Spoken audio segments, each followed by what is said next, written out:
Hello and welcome again to the SecurityMetrics podcast. I'm Jen Stone, Principal Security Analyst for SecurityMetrics, coming at you from the shed in my backyard. It's in the backyard where the critters are, so this makes me happy. And today, something that also makes me super happy is I have Noreen Njoroge with me here today. Noreen is a security threat intel engineer at Cisco Systems, and she's I will let her tell you more about herself because I'm sure I'll get it wrong, but over a decade in experience in cybersecurity. She's also a cybersecurity mentor and president of North Carolina Women in Cybersecurity. Noreen, welcome. Thank you so much for coming and talking to me today. Thank you so much for having me here. I'm so excited just to have a chit chat with you. Me too. As we locked in, right? Yes, but Yes, we have the virtual connection. outside, right? Correct. Will you please tell us a little bit about yourself? Sure. My name, as you heard, my name is Noreen Njoroge. I work at Cisco System as a security threat intel engineer. I've been in the industry for over 10 plus years. I started as computer engineering with school and then proceeded on to cybersecurity. On top of that, I like mentoring others because it's good to pass on their knowledge to others and help others cross the bridge on the other side of security. And also, I'm a president of the North Carolina Women in Cybersecurity, where I help women launch into the career, transition into the career, inspire, mentor, educate, and just have a community of women in the security arena because it was lacking for a while, but it's heading on the right track. It is. It's going in the right direction. Yes. And I have two kids, so homeschooling and working at the same time from home is also a part of my day-to-day duties, but I love it. It's part of my responsibility and I enjoy it. That is an excellent attitude. I get a little grumpy about it sometimes. I try not to. Oh. But no, and my kids aren't even school age anymore. My kids are in their 20s, so I don't know what I have to complain about. But no, my kids are great. So tell me about from a cybersecurity perspective, what got you interested in security? Well, upon graduating, I went to University of Massachusetts Law where I did information technology. Then I landed my first job as a system admin at both corporations. And while I was working there, they used to have a group meeting where they would discuss what's trending in every department. And there was this one gentleman who used to talk about a malware. There's this malware that's trending. We need to be cautious about it.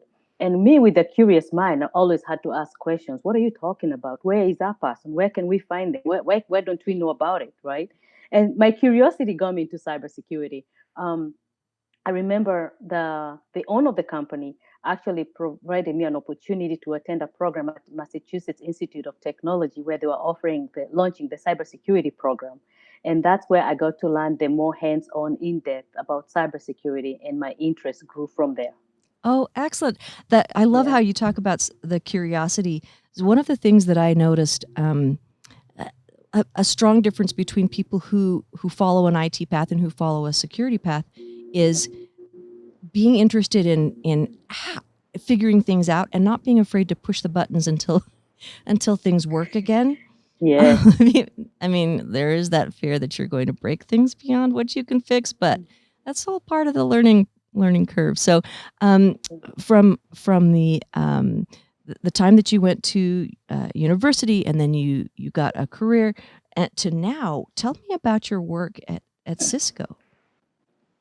At Cisco, I'm a cybersecurity consultant, but heavily dealing with threat intelligence. So I have Fortune 500 companies and also small SMB business companies to stay proactive against cyber attacks because the threat landscape is constantly changing. So we always have to provide those recommendations how to better position the security devices on your network to be protected against the cyber attacks. It's an interesting job because I get to interact with so many people, which I like to do. Sure. And just to share my knowledge and expertise with others, it's a passion that I have. And just to have that candid conversation with a business, just tell me about your business. What are your challenges? How can we help you? That's usually very, very. I look forward to it every day. And in a nutshell, that's what I do.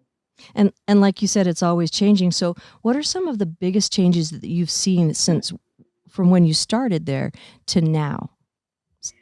One of them is that, and I hope it continues get to increase, is cyber awareness, right? Cyber attack awareness. Most people are not aware that cyber attacks were taking place. Most people are not even aware that the information is trending in the dark web. Most people are not even aware that you need to change your password, right? They didn't care, or they were not conscious about it. But because of these cyber attacks, now they're constantly on the news, in the media. Even when you're talking with your coworker, your neighbor, you get to hear everybody's concerned about, oh, my account may be hacked. I got this transaction. The mechanism of the attackers constantly keeps changing, and that keeps us on our toes to be aware that these attacks are taking place. And also the way they attack, right? For example, right now with the COVID-19 taking place, the attackers now have launched a phishing scam, right? They send you an email, tell you click on this link to see a global how the attack is trending across the globe, or um, even now that the government is saying that it's issuing checks, now they've transitioned now to banking schemes attacks, right? Mm-hmm. Where they send people a text message. Don't wait 2 or 3 days to receive your paycheck. Just click on this link, provide me your information, you get your money right away. Mm, Right there, you've given out your information, right? So, like they say, we always have to be 100%. Well, the attackers only need 1% and they're right. in. Yeah, And yeah. you brought up a really good one that we can all walk away with, which is if someone contacts you and asks for your information for something you want, we all want these things. We want more information. We want money, whatever it is that is causes that kind of urgent feeling in us. And Mhm. then if there's a feeling of urgency along with, oh, by the way, just give me a little information, that is 100% the sign of a Yes, phishing attack. So right? don't give people your information. No. And plus also, I know it may come from a legit account, right? Let's say Yeah. if you bank with banking XYZ, Hmm. they send you that information. I mean, I usually say trust, but verify, right? What would your Sure. banking be asking you for your information if they Yeah. already have your information on file, Yeah. right? Exactly. Yeah. Uh, Trust, but verify. that's a really good point. And Yeah. so the awareness that we all have to have just to be able to function in life right now. Mhm. And so one of the other things that you talked about was passwords. Here's something that always kind of, I don't know if it makes me laugh or if it just kind of frustrates me. You get these big companies that have a breach, and then of course you get the email. We are so sorry, and we care about you very much. And you're like, okay, whatever. And then they say, since your password was breached, change your password. But the problem is not changing your password on that platform. The problem is if your information is breached and they get your password on that platform, they're going to walk away and try that password on another platform, right? So let's Right. say that Right. Facebook gets breached and they get your password. They're going to turn around with your information and try that password on your banking or on Mm-hmm. in your credit card company. And so Right. whenever we get those things, I always tell people, if you get told change your password where you've been breached, automatically think change my password everywhere else too. Yes. And don't use the same password across all platforms, Yeah, right? exactly. Change it. Yeah, there are good tools out there to help you with password keeping, right? Hmm. So if forgetting is an issue, then use the tools to help you store your password securely, For sure. right? I do. Yeah. I use a password manager all the time. I don't know how I call it. you. Yeah, you have to. Hmm. It's basic. What do you call it? Cyber hygiene, right? Same Right. way we wake up, brush your teeth, wash your face. The same way, please Yeah. change your password, secure it safely, and remember it's your data, not Hmm. somebody else, right? And a lot Yeah. of the people I work with say, "Well, why do I have to do this? It's just such a pain. I never had to do this before." Uh, but like you were saying earlier, the threat landscape has changed. We all have to care about this because there are more threats out there. Right. Right. Yeah. So tell me, Mm-hmm. I saw you on a podcast that came from in 2019 during the week that DEF CON and Black Hat happened. That there was also a cybersecurity women in cybersecurity gala, and you were Mm-hmm. featured on there. I loved one of the comments. I wrote it down because I didn't want to forget it. Cybersecurity is a global event, and we need all the brains. And I think you were talking about cybersecurity in that one. Can you tell me a little bit more about or diversity in cybersecurity? So tell me about your interest in developing diversity in cybersecurity. Yeah, that's an interesting question I get asked a lot of times, but this is my takeaway. When the threat actor is out there to attack, they don't care whether you're from this continent, this country, this state, or this county, right? Hmm. They are there to attack everybody. They don't care your status quo. And for us as cybersecurity specialists, we should also have that mindset, right? It's a community effort. I have to help my brother, my sister, my coworker, my friend, how to better defend themselves against the attacks and bringing that security awareness across the globe, right? Because when the attack occurs, it doesn't affect just me, it affects everybody.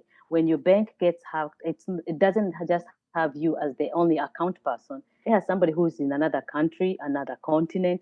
So it's a global effort, and we have to diversify just as the attackers are also diversified, right? Right. Some are very skilled in a specific arena of cybersecurity. So we have to be skilled in all domains. Again, we always have to be 100%, and for them, just 1%, and they get in.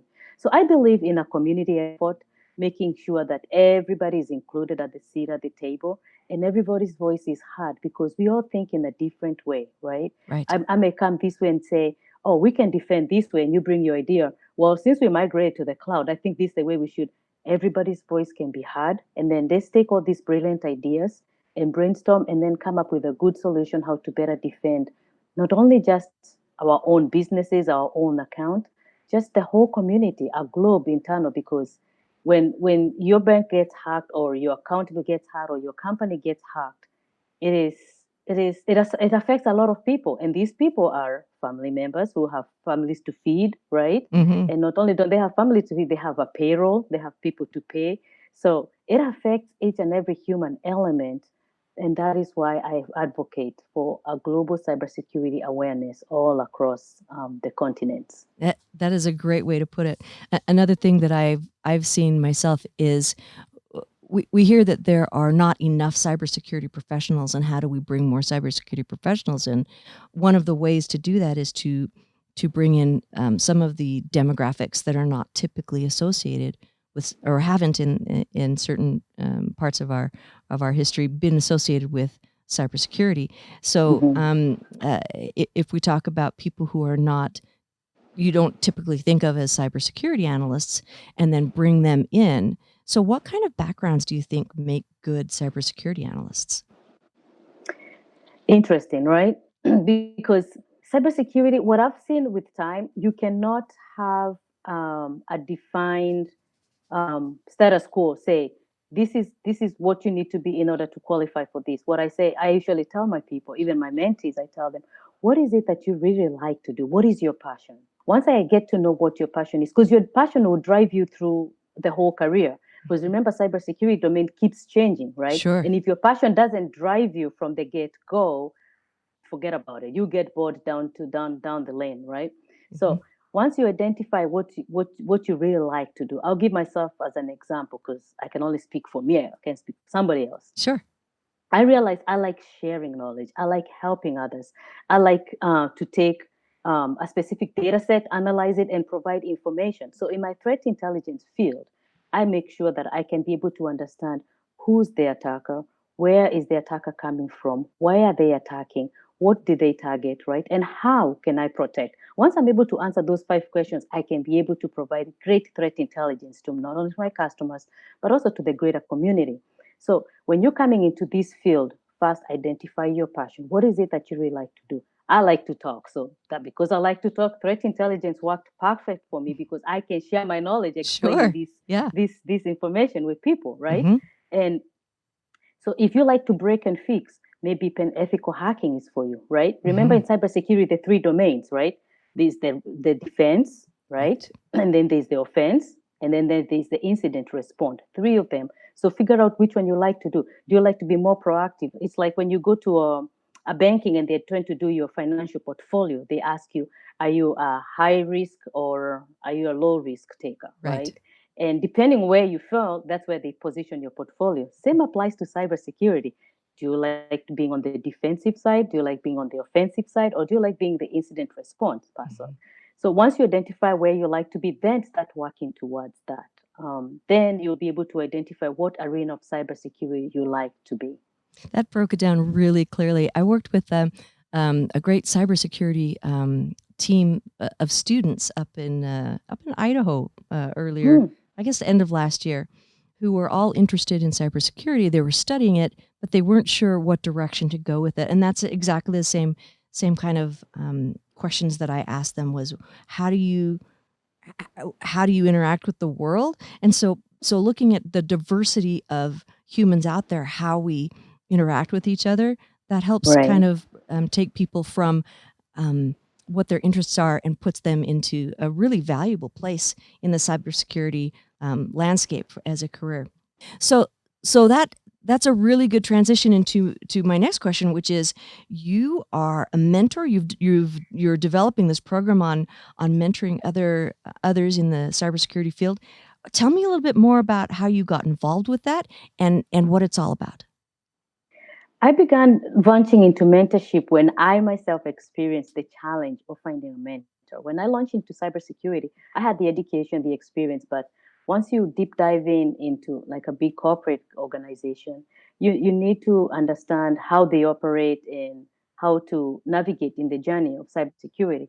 And I realized there are so many domains, just like we addressed the previous question, how do you know what skill set required for a specific domain, right? Right. So I wanted to know those who have made it ahead of me, how did you get there? How can I be better? How can I help you so that I can help the industry get better? Right. And I realized I needed somebody to hold my hand and walk me through, not not take too much of their time, but at least give me that guidance and counsel. Sure. I was so lucky at my company here at Cisco Systems. We have so many great engineers. So I was able to tap a few shoulders of some and who were very, very helpful in mentoring me. The throughout my journey, I got to realize that there are many other people who don't know how to navigate this cybersecurity career, Right. and they might take advantage of mentoring because I saw the success that it helped me to become successful in this industry. So I said, I would like to pass on to others. Maybe somebody out there, maybe curious too. So I launched on the cybersecurity mentoring group here on LinkedIn because I wanted to hear again from the globe. I wanted to hear from everybody because Right. cybersecurity is a global event, not just over here in the US. Sure. So I started with one. I think we already now over 4,000 people over there. Everybody brainstorm, sharing, mentoring. I mean, providing resources, answering questions. And recently, I realized also um, now that we are locked in due to this COVID-19, a lot of us are in the home. Maybe I can take 2 or 3 hours from people's time and just network with them and hear what they have to say. So I launched cyber chat mentor and mentee session every Saturday. Mm-hmm. I started from 11:15 a.m. to around 1:30 p.m. Eastern Standard Time, Okay. where everybody across the globe can join the session. I mean, it started with 2 people. Now we're going from 40 to 60 people, 80 people from different countries. Just people coming in asking, how can I find a mentor? I would like to have a mentee, right? Sure. And others just there to share their knowledge. And I have many Cisco engineers backing me up, coming to help me because that chat goes busy when I'm hosting the session, I'll right? bet. Yeah, but I realized mentorship is very good because it's a two-way communication, right? It's Mm-hmm. not a monologue, it's a dialogue. I end up learning more from my mentees that I even anticipated. I thought I was going to be the teacher. I ended up being the student, right? Yes. And I shared the qualities of a good mentor. A good mentor is supposed to be one to be caring, right? Because you have to care for your mentee, Mm-hmm. right? You have to be willing to share because they're coming to you for knowledge, for guidance. So be willing to share your resources, your network, your expertise with them. Mm-hmm. Also, be a good listener because you can't help somebody by just you throwing your words, your experiences at them if you haven't heard what they have to say. You have to be very careful listener so that you'll be able to guide them along the journey of the cybersecurity and also be able to provide constructive feedback, right? Uh-huh. And provide also a guidance, a goal setting for your mentee. Because once you start that mentoring relationship, you have to have goals. Are you mentoring for 2 weeks? Is it a 3 weeks? Is it a 6 weeks? Is it a 1 year? You Mm-hmm. have to set those goals so your mentee can also know how far this career is taking place. Also, in addition, I encourage switch your mentors. Don't just stick with one. If you come to me, I will brainstorm you and make sure that you're very good in threat intel, ethical hacking, what have you. Go to somebody else, learn about GDPR, right? About data governance, risk, and compliance. Go to somebody else, learn about data privacy. Go to somebody else, go learn about maybe incident response, right? There's Right. so many domains. Switch it up, right? Because just the way we have several doctors, we have one that fixes the eye. He's not the same one who fixes the ear. The one who Sure. fixes the teeth is not the one who does your back, right? Right. Switch it up and learn various domains. And then that way you can be able to know this is the one I really like. And that's where a mentor comes into place, especially when you're confused, where do I start? Hmm. Which career, which field should I take?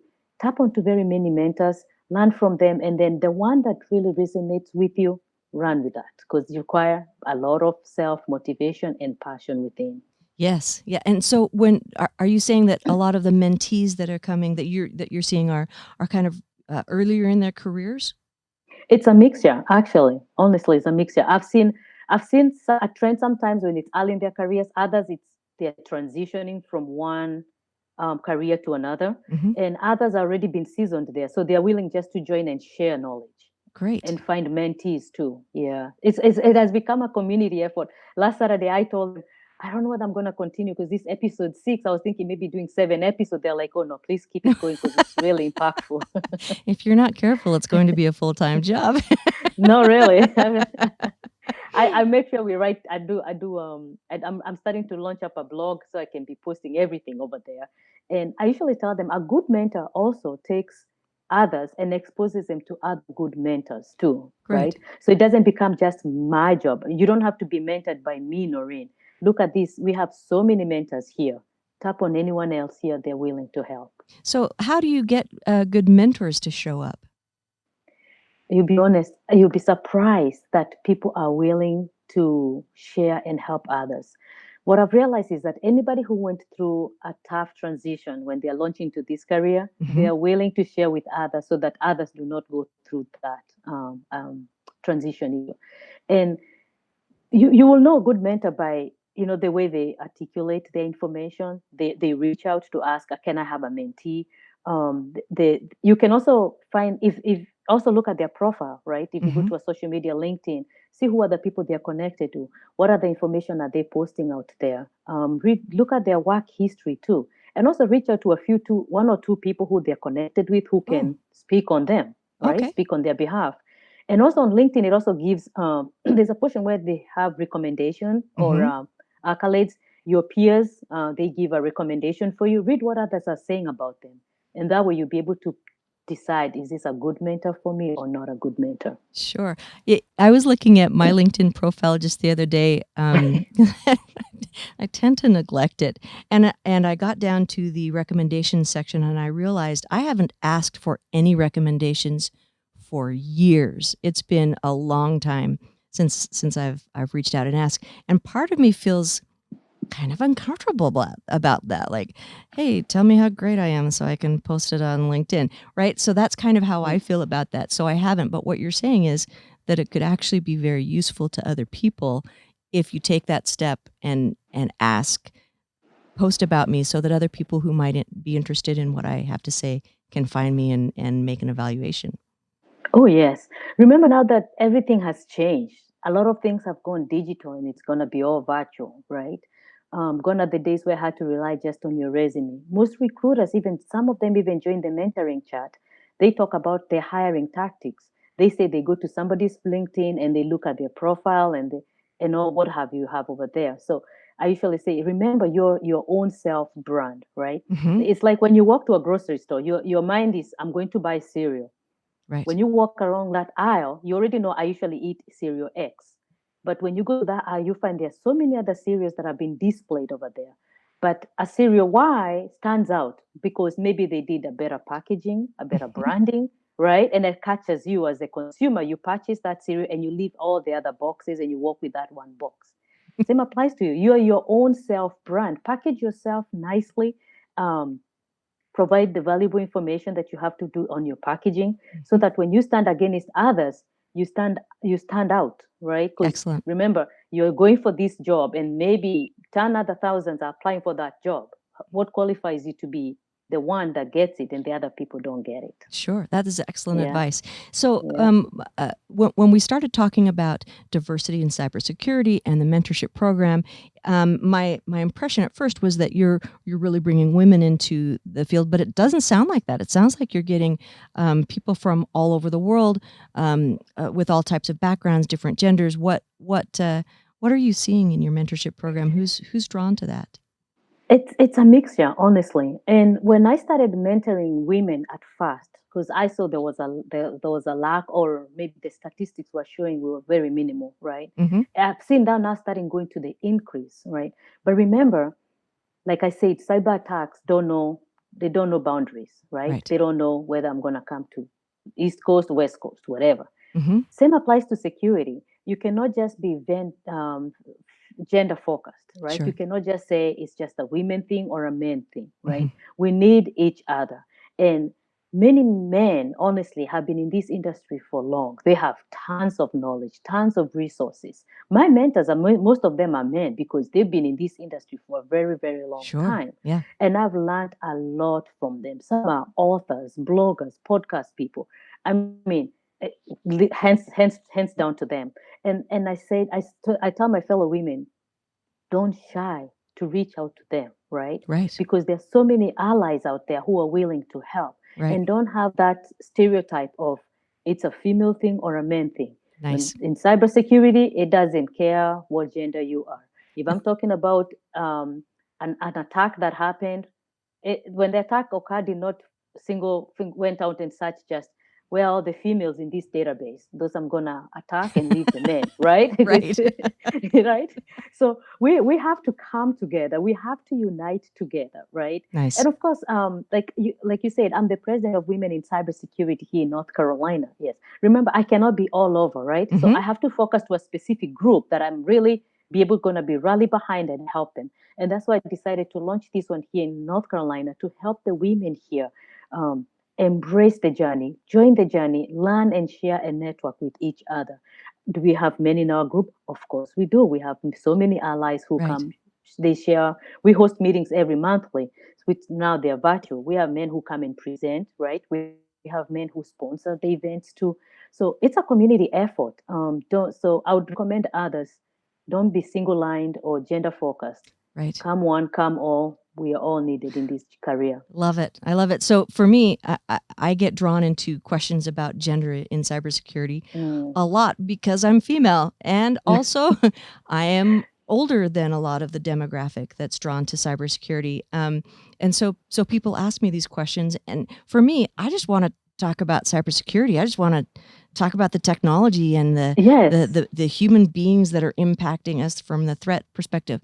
However, a lot of people don't understand that even last year, in the middle of summer, I was out in California.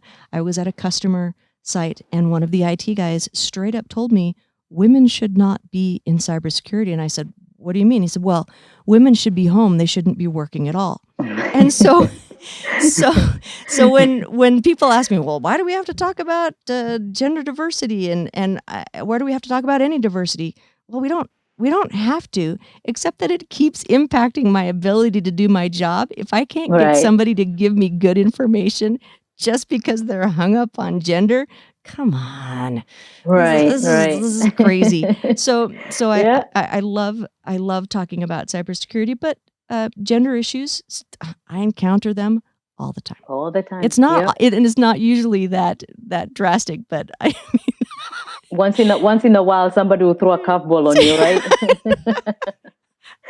I honestly didn't know what to say. I sat there and stared at him for a while because I and finally I was like, okay.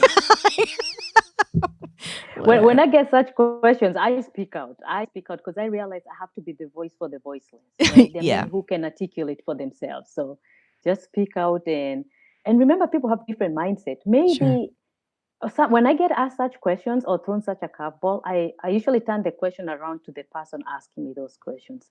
I ask them, explain to me, why do you see it that way? Explain to me your perspective so I can understand where they're coming from. Mm, And that way I'll be able to answer back their question. Because maybe they don't know. Maybe They grew up, they thought that way, right? It's a Sure. mindset Sure. issue.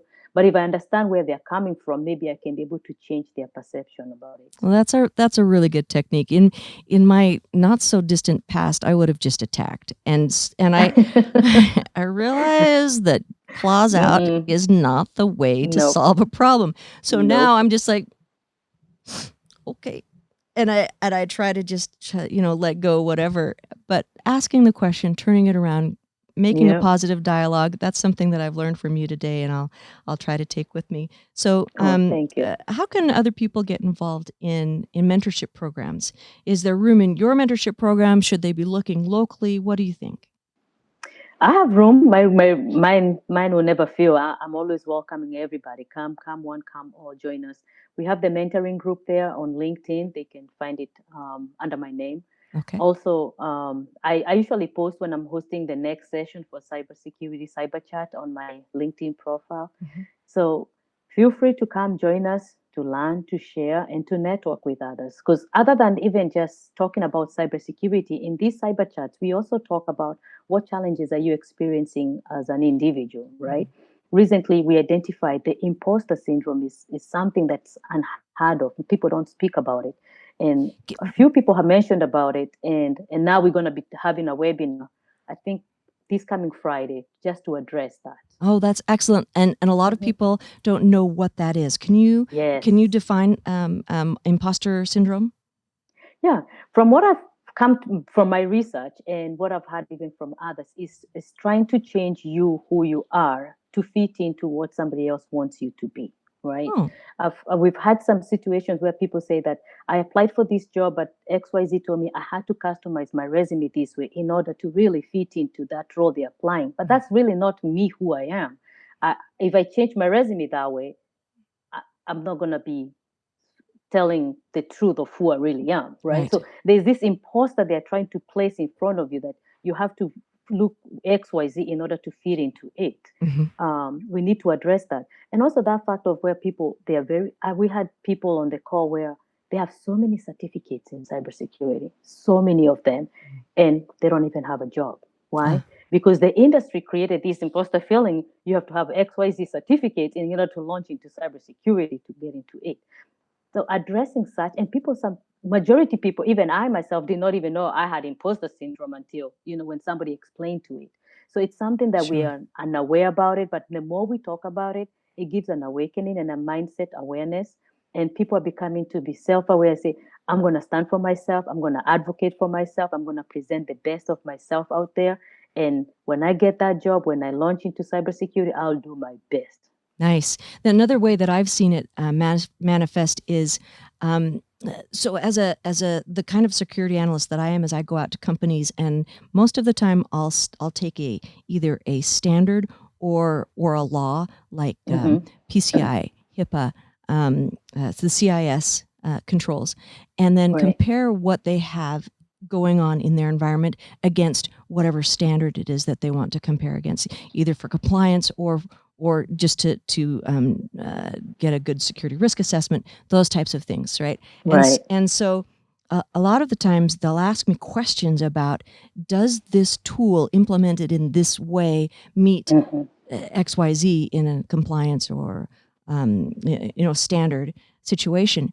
And I don't know all of the tools out there, right? I don't Right, know right, all of the right configurations. And so right. when someone asks me that question in the moment, I have learned to say, I don't know, but I'll find out. So most of my job is I talk to people. Research. Yeah, I talk to people during the day, and I get to research some of the most Yes, detailed things yeah, at night, and sometimes I still don't know. But that doesn't mean that I don't know security, exactly. right? And this Right, is something right. that I asked. I'm the only woman on a team of 25 something auditors that go out, and I ask questions like these in our team meetings, and it shakes people up because I'll say, "Who here has imposter syndrome?" And everybody goes, "Are we talking about imposter syndrome?" I know, right? But how can you not feel these things if Yes, this is your daily experience, right? To being asked things about it, and sometimes I'll be asked about tools. I've never even heard the names of. And then I find out later it's because somebody else bought it and they've changed the name, and I did know what I was and so a lot of, knowing that I know how to find out it Yes. is what it's about in security. But at the same Yes. time, if you feel like you have to know things in the moment without going and researching and diving deep into it, then that can give you that sense of imposter syndrome that a lot of people experience. And a lot of Right. people are very uncomfortable with that. And so they don't want to be in security for those reasons. But if you just know how to find out, you can get past it. Yes. It's okay. Right. Yep. And I second that too, because I talked to people when I told them, when they were talking about how they applied for jobs and they didn't get them.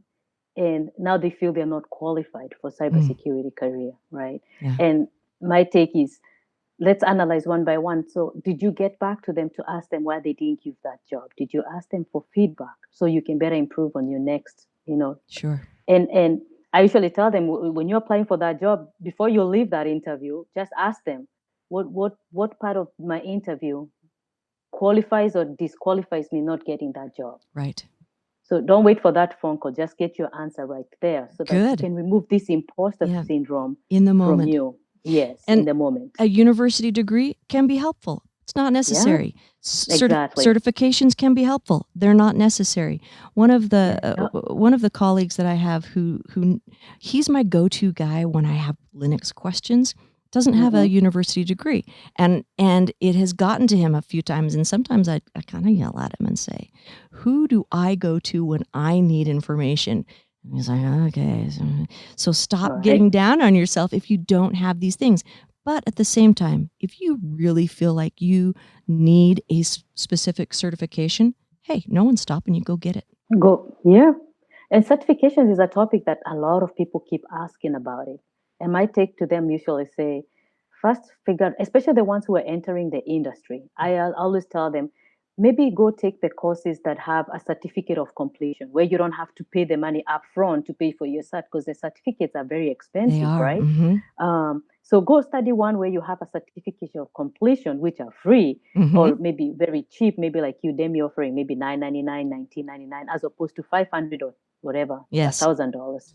And then that way, that gives you an idea of, do you really want to pursue that certificate or not, right? Right. And also, as we said, cybersecurity industry keeps changing. The certification you had 3-4 years ago, they're obsolete. Then you need to renew, right? Sure. So don't embrace yourself with so many certifications when you're starting this journey. And then once you get in, sometimes you get bored. You don't want to do that career. You want to transition to something else. That's money down the drain, and you can get so easily frustrated. Sure. It's the certifications, I think, and the university degrees are helpful to HR, because it's like their shortcut to go, I need to hire somebody for this position. I'm going to throw out, I need this specific letters after your name, and then they pull you in. And so in some ways, getting a new job, it can be useful, but not everyone takes that approach to hiring. And so I think that, again, the mentoring program and the networking that people do can give people an avenue in when they don't have those certifications, but do have the knowledge. Yes. And also, I also advise them, if you don't have the education, you don't have the certificate, what are you doing right now to help yourself? Write a blog, right? Read an article and reply to it. And use that as your tool when you're interviewing and talking to that hiring person. Say, I may not have the degree you're asking or certification, but here are a couple blogs I wrote, and this is what people responded to it, right? Showing that you're doing something right now as we speak. And that speaks volume, as opposed to just sitting and just saying, oh, sorry, me, I don't have the education or certification. Yeah. Right? You want to be a pen tester? Go get some CVEs. Right. Well, Noreen, this has been so great talking to you. Thank you again for coming and talking to us. I'll make sure that we put links up to the mentoring program and the things that you have going on in our show notes. Is there anything that I missed that you wanted to mention before we say goodbye? No, thank you for having me, and I appreciate what you guys are doing to showcase cybersecurity talent in the industry. Keep up, and I look forward to keep in touch with you. Thank you. I look forward to it too. Thanks, Noreen. Thanks again for joining us. It was terrific having Noreen Njoroge on with us today. And make sure you check out the show notes for mentoring information, and talk to you next time. Thanks for watching. To watch more episodes of SecurityMetrics podcast, click on the box on the left. If you prefer to listen to this podcast, it's available on all your favorite podcast platforms. See you on the slopes.